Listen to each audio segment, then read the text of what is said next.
Hello students, ফিজিক্সের নতুন আরেকটা ক্লাসে সবাইকে ওয়েলকাম। আমরা নিউটনের first law, second law, third law এইগুলো পড়ে এসেছি। তো আজকে যে জিনিসটা পড়বো সেটা হচ্ছে কনজারভেশন অফ লিনিয়ার মোমেন্টাম বা রৈখিক ভরবেগ। তো প্রথম কথা হচ্ছে ভরবেগ জিনিসটা কি। ভর আর বেগের সমন্বয়ে কোনো গতিশীল বস্তুতে যে গতীয় ধর্মের উৎপত্তি হয় তাকে আমরা ভরবেগ বলবো। তাহলে ভরবেগ বা মোমেন্টাম মোমেন্টাম বা ভরবেগ এটা সমান কি লিখতে পারি, মাস ইন্টু ভেলোসিটি, অর্থাৎ বস্তুর ভর ইন্টু বেগ। ঠিক আছে, তাহলে কোনো বস্তুর মোমেন্টাম বলতে কি বুঝি না, কোনো বস্তুর ভর ইন্টু বেগ করলে যে রাশিটা পাবো সেটা হচ্ছে ভরবেগ বা মোমেন্টাম। তো এখন আমরা যেটা পড়বো সেটা হচ্ছে কনজারভেশন অফ লিনিয়ার মোমেন্টাম বা রৈখিক ভরবেগের সংরক্ষণ সূত্র। রৈখিক ভরবেগের সংরক্ষণ সূত্র, রৈখিক ভরবেগের সংরক্ষণ সূত্র বা কনজারভেশন অফ লিনিয়ার মোমেন্টাম। রৈখিক ভরবেগ মানে লিনিয়ার মোমেন্টাম, এটাকে লিখতে পারি কনজারভেশন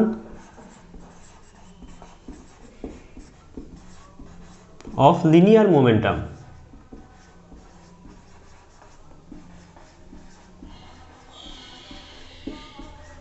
বা রৈখিক ভরবেগের সংরক্ষণ সূত্র। তো এটা কি বলছে না, বাইরে থেকে কোনো আন্তঃক্রিয়া না হলে, অর্থাৎ বাহ্যিক কোনো বল যদি অ্যাপ্লাই না হয় কোনো বস্তুতে এবং বস্তুসমূহ যদি নিজেদের মধ্যে সংঘর্ষও ঘটায়, তাহলেও সংঘর্ষের আগে এবং পরে বস্তুগুলোর মোট রৈখিক ভরবেগ একই থাকে, অর্থাৎ রৈখিক ভরবেগ ইজ কনজার্ভড। এটাই হচ্ছে কনজারভেশন অফ লিনিয়ার মোমেন্টাম। তো একে একটা এক্সাম্পল বলতে পারি যে এইরকমভাবে এখানে দুটো বস্তু আছে, এটার ভর হচ্ছে m1, এটার ভর হচ্ছে m2, তারা এখানে সংঘর্ষ ঘটাচ্ছে। ঠিক আছে, সংঘর্ষের পর তারা একই দিকে মনে করা যাক যে আলাদা আলাদা ভেলোসিটি নিয়ে যাচ্ছে। এটা হচ্ছে m1, এটা হচ্ছে m2। এর বেগ হচ্ছে প্রথমে u1 ছিল আর এর বেগ u2 ছিল। এবার বস্তুটা সংঘর্ষ ঘটাচ্ছে। সংঘর্ষের পর তারা যদি একই নির্দিষ্ট দিকে যায়, এর বেগ ধরা যাক v1 আর এর বেগ ধরা যাক v2, তাহলে আমরা according to conservation of linear momentum কি লিখতে পারি না, বস্তুর সংঘর্ষের আগে এটা সংঘর্ষ হচ্ছে, এটা হচ্ছে m1, এটা হচ্ছে m2। ক্লিয়ার? সংঘর্ষের আগে বস্তুর ভরবেগ কত, এই ছোট বস্তুটার ভরবেগ m1 u1, এই বড় বস্তুটার ভরবেগ কত প্লাস m2 u2। এটা হচ্ছে সংঘর্ষের আগে এদের লিনিয়ার মোমেন্টামটা। সংঘর্ষের পরে লিনিয়ার মোমেন্টাম কত, m1 v1 plus m2 v2, এই দুটো কনজার্ভড। ঠিক আছে, তাহলে this is conservation of linear momentum. কোনো সংঘর্ষের আগে লিনিয়ার মোমেন্টাম ইকুয়াল টু সংঘর্ষের পরে লিনিয়ার মোমেন্টাম, তাহলে m1 v1 plus m2 v2, এটাই হচ্ছে কনজারভেশন অফ লিনিয়ার মোমেন্টাম। যে কোনো বাইরে থেকে কোনো বাহ্যিক ফোর্স অ্যাপ্লাই না হলে, ঠিক আছে, তখন কি হবে না, কোনো বস্তুর নিজেদের মধ্যে সংঘর্ষ ঘটালেও সংঘর্ষের আগে ভরবেগ এবং সংঘর্ষের পরে ভরবেগ একই থাকবে, অর্থাৎ কনজার্ভ থাকবে। তার মানে আমরা এখান থেকে বলতে পারি লিনিয়ার মোমেন্টাম ইজ কনজার্ভ। এটা হয়ে গেল। তো এরপর আমরা যেটা করব যে নিউটনের তৃতীয় গতিসূত্র থেকে ভরবেগের সংরক্ষণ সূত্র, নিউটনের তৃতীয় গতিসূত্র থেকে ভরবেগের সংরক্ষণ সূত্র, এইটা আমরা প্রতিষ্ঠা করব। নেক্সট আমাদের টপিক হচ্ছে নিউটনের তৃতীয় গতিসূত্র থেকে ভরবেগের সংরক্ষণ সূত্র।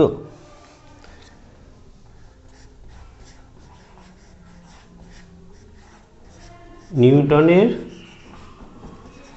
তৃতীয় গতিসূত্র থেকে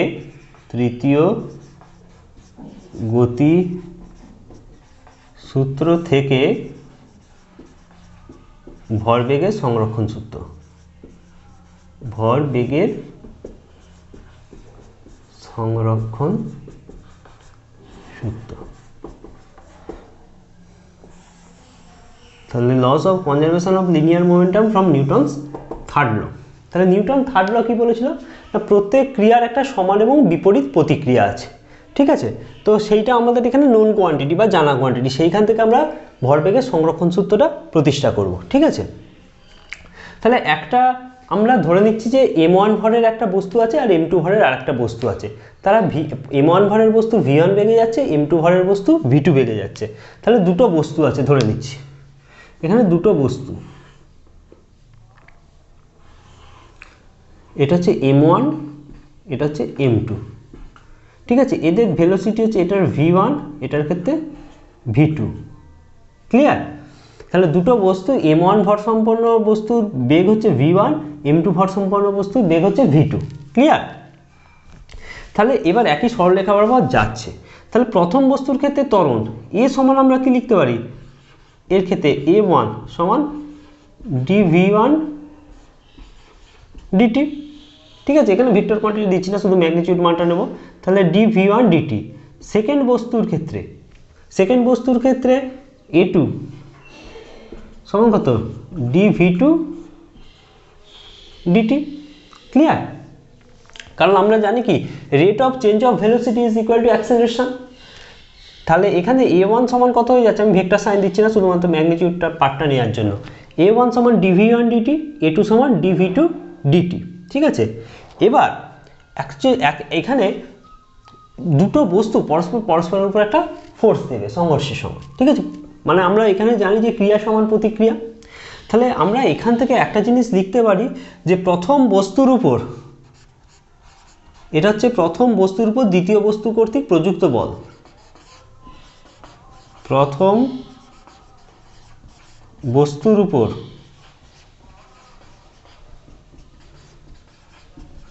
দ্বিতীয় বস্তু দ্বারা প্রযুক্ত বল, ক্লিয়ার। আর F12টা কি না, F12 হচ্ছে দ্বিতীয় বস্তুর উপর প্রথম বস্তু দ্বারা প্রযুক্ত বল।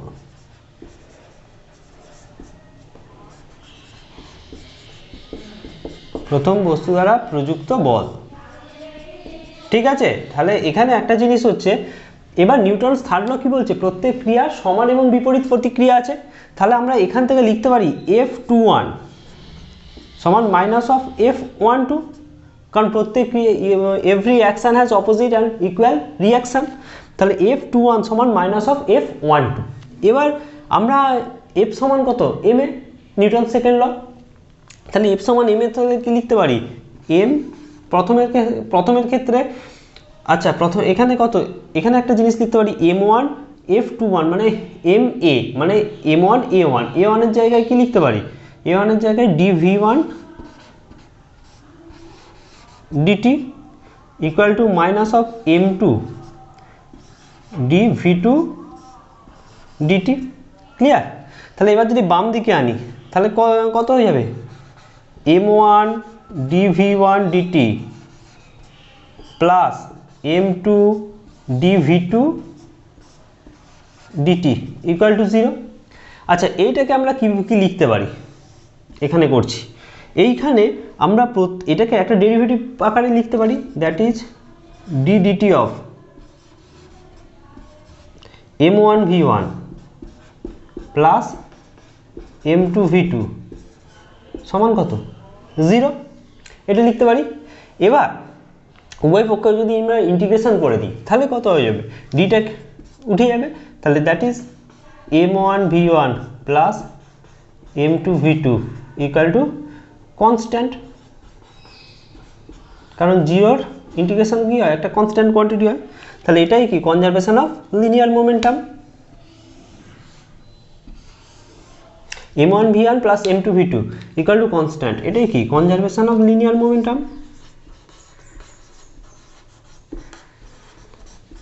কনজারভেশন অফ লিনিয়ার মোমেন্টাম,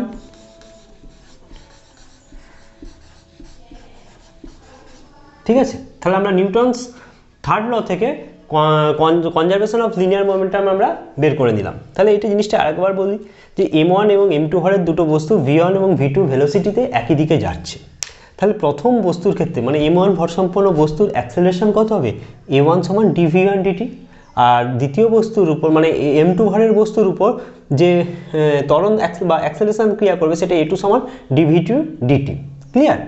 এবার আমরা Newton second law third law থেকে কি জানি, প্রত্যেক ক্রিয়ার সমান এবং বিপরীত প্রতিক্রিয়া আছে। তাহলে এবার প্রথম বস্তুর উপর দ্বিতীয় বস্তু কর্তৃক প্রযুক্ত বল F21 ধরছি, আর F12 মানে দ্বিতীয় বস্তুর উপর প্রথম বস্তু দ্বারা প্রযুক্ত বল। এবার প্রত্যেক ক্রিয়ার সমান এবং বিপরীত প্রতিক্রিয়া আছে, তাহলে F21 সমান কত লিখতে পারি, মাইনাস অফ F12। তাহলে এবার F এর জায়গায় F সমান আমরা কি জানি, ma, তাহলে মানে force equal to mass into acceleration. তাহলে এখানে আমরা সেইখানে F21 এর জায়গায় m1 dv1 dt করে দিচ্ছি, আর F12 জায়গায় minus of m2 dv2 dt। তাহলে এবার এইগুলোকে একদিকে নিয়ে চলে আসছি, m1 dv1 dt plus m2 dv2 dt, এটা সমান 0। তাহলে এবার ddtটাকে বাইরে বার করে নিচ্ছি, ddt of m1 v1 plus m2 v2 equal to 0। এখানে v1 আর v2-র উপর ডেরিভেশনটা অ্যাপ্লাই হবে। এবার আমরা দুপক্ষকে ইন্টিগ্রেশন করে নিচ্ছি, ইন্টিগ্রেশন করে নিলে m1 v1 plus m2 v2 সমান কনস্ট্যান্ট কোয়ান্টিটি, ঠিক আছে। তাহলে এখান থেকে আমরা বলতে পারি কনজারভেশন অফ লিনিয়ার, মানে এটাই হচ্ছে কনজারভেশন অফ লিনিয়ার মোমেন্টাম বা রৈখিক ভরবেগের সংরক্ষণ সূত্র। তাহলে আমরা এইভাবে নিউটনস থার্ড ল থেকে রৈখিক ভরবেগের সংরক্ষণ সূত্র প্রতিষ্ঠা করে ফেললাম। নেক্সট যেটা আসছি যে এর ঠিক উল্টো ব্যাপারটা করব, অর্থাৎ এর উল্টো ব্যাপারটা কি, আমরা নিউটনের থার্ড ল থেকে রৈখিক ভরবেগের সংরক্ষণ সূত্রটা পেলাম, এরপর করব রৈখিক ভরবেগের সংরক্ষণ সূত্র থেকে নিউটনস থার্ড ল, মানে ঠিক অপোজিট প্রসেসটা করব। রৈখিক ভরবেগের সংরক্ষণ সূত্র থেকে নিউটনের তৃতীয় গতিসূত্র।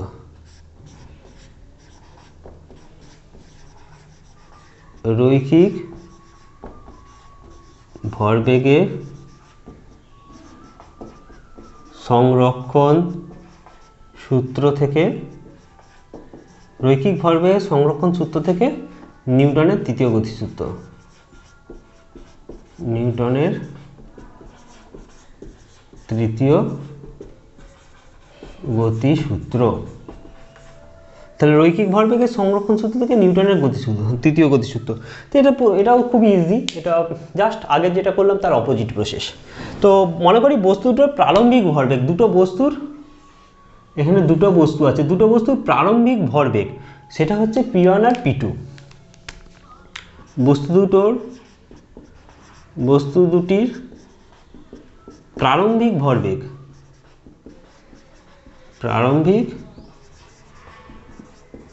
ভরবেগ, p1 ও p2। আচ্ছা, আর অন্তিম ভরবেগ মানে সংঘর্ষের পরে আর কি, অন্তিম ভরবেগ সেটা হচ্ছে p1 dash O p2 dash. আর বস্তু দুটো মনে করা যাক t সময় ধরে পরস্পরের সংস্পর্শে ছিল, মনে করি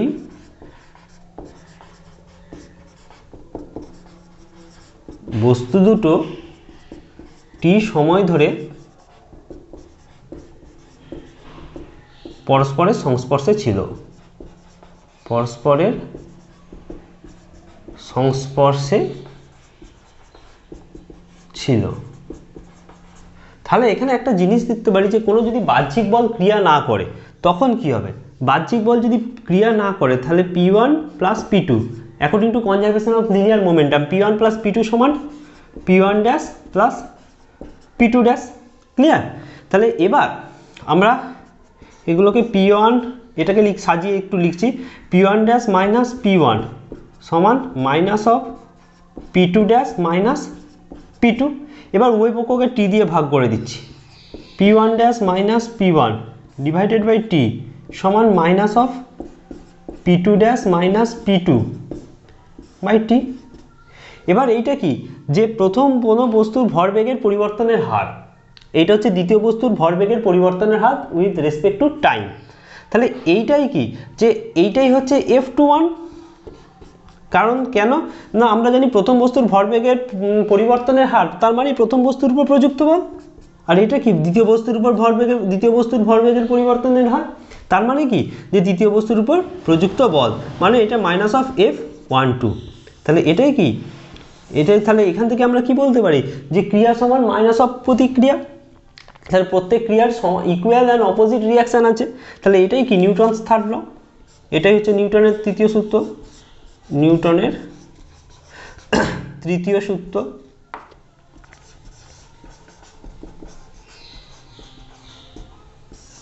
তাহলে নিউটনস আরেকবার বলে দিচ্ছি এটা কী করে হচ্ছে না, ভরবেগের সংরক্ষণ সূত্র আমরা দুটো বস্তুর ভরবেগ ধরে নিচ্ছি, প্রারম্ভিক ভরবেগ p1 এবং p2 আর অন্তিম ভরবেগ p1 ড্যাশ আর p2 ড্যাশ, এবং বস্তু দুটো t সময় ধরে পরস্পরের সংস্পর্শে আছে।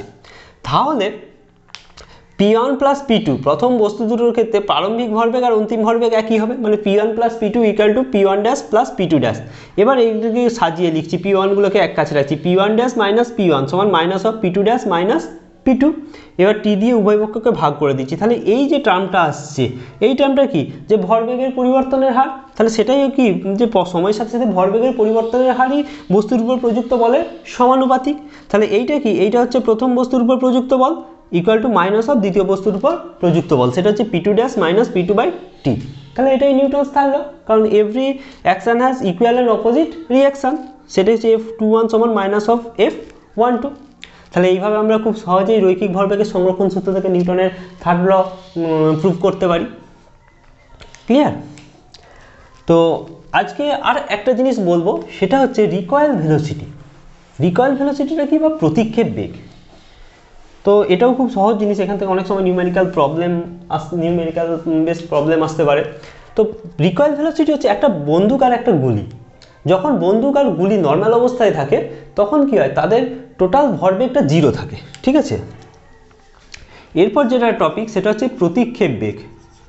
প্রতিক্ষেপ বেগ বা রিকয়েল ভেলোসিটি। রিকয়েল